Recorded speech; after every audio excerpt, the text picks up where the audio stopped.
Are you trying to fix your exhaustion by changing jobs? Often I see accomplished women leaders and finance professionals pouring their heart and soul into their roles, only to find themselves feeling drained and weary. They try to fix this by switching jobs, hoping to alleviate this cycle of fatigue, but that cycle persists.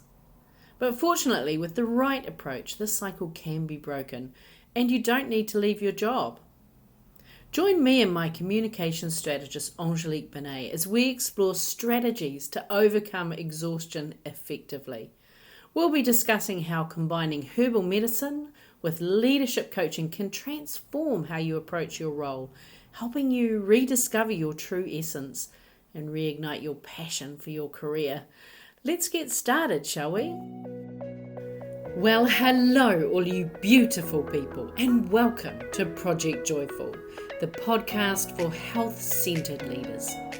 I'm your host, Tracy Tutty, your medical herbalist, neuro-identity evolution practitioner, and high-performance coach. So hey, Project Joyful isn't just about being happy.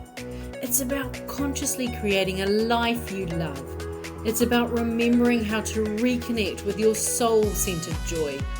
You know, that joy that comes from doing what you love, from living on purpose, and from being in a life that allows you to experience deep joy, moment by moment.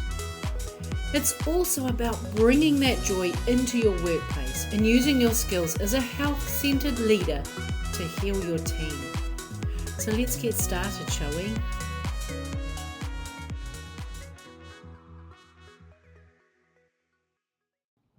Hi there. Are you trying to fix your exhaustion by changing jobs? My name's Tracy Tutty, and I'm a medical herbalist and an executive coach. And this is something I work with a lot. I work with women leaders, finance professionals in particular, who are drained, they're worn out, they're burned out, they're trying to do all the things, juggling all the jobs. And what happens is they pour themselves into their job. They love their job. They're really good at it. They're taking responsibility for everything. And then what happens is over time they become tired, a little drained, a little bit exhausted. They start to resent the fact that they're doing all the things and no one else seems to be picking up the slack. They feel more and more tired as the weeks go on. And they decide, I need to fix this. I need something different. And they change jobs to try and fix this problem. But here's the thing, it's who they're being in that job, right? So they start that new job, they pour themselves into that role, they over deliver, they take responsibility for everything. They start to feel tired, they start to feel drained, they start to feel exhausted. They start to resent the fact that they're doing all the things and they change jobs. And this cycle repeats itself. I want to talk to you today about how you can address this cycle and break this cycle without having to leave your job. I mean, let's face it, it's probably a job that you used to love, right?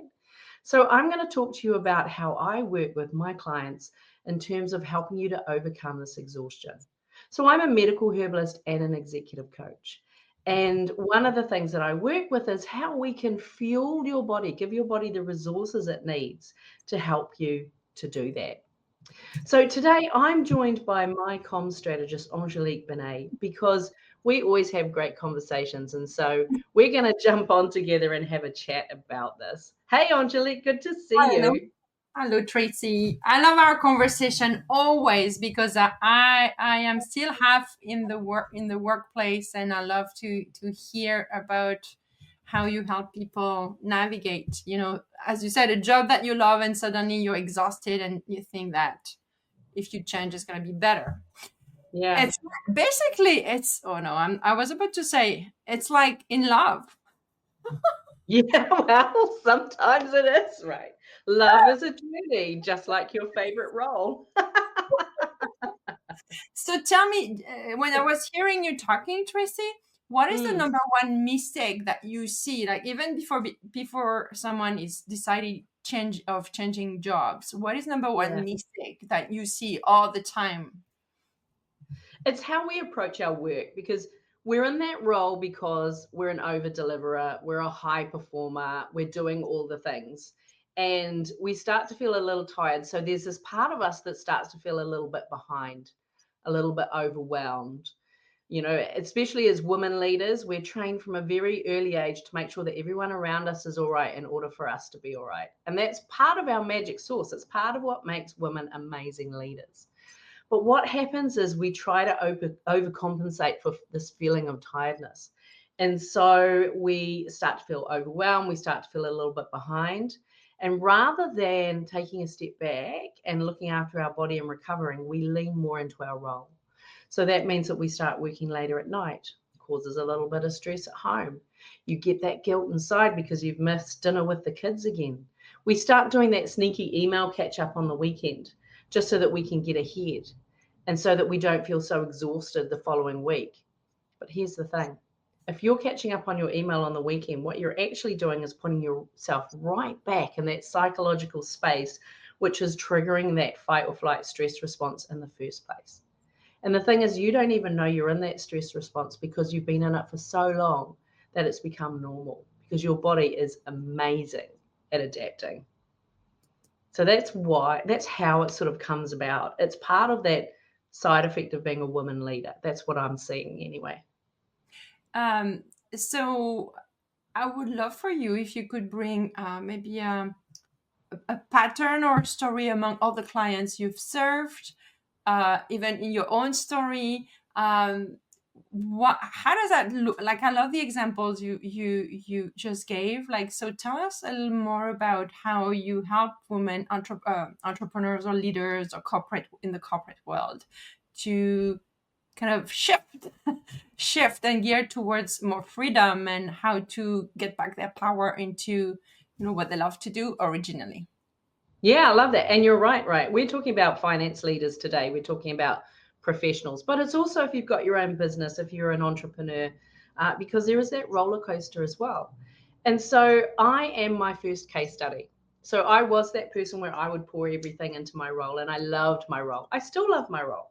But what happened was that led me down a journey of burnout. And I did all the things that I talk about today, working a bit later, trying to catch up, not taking care of myself, thinking that tiredness and that exhaustion was normal because everyone around me was feeling that way as well.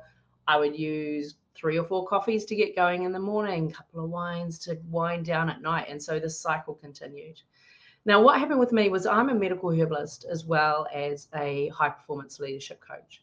And so I was also working with patients who were feeling this way as well. So managers, leaders who are coming to me because they're stressed, they're tired, they're worried, they're on that roll to burnout, because it's a physiological response in your body.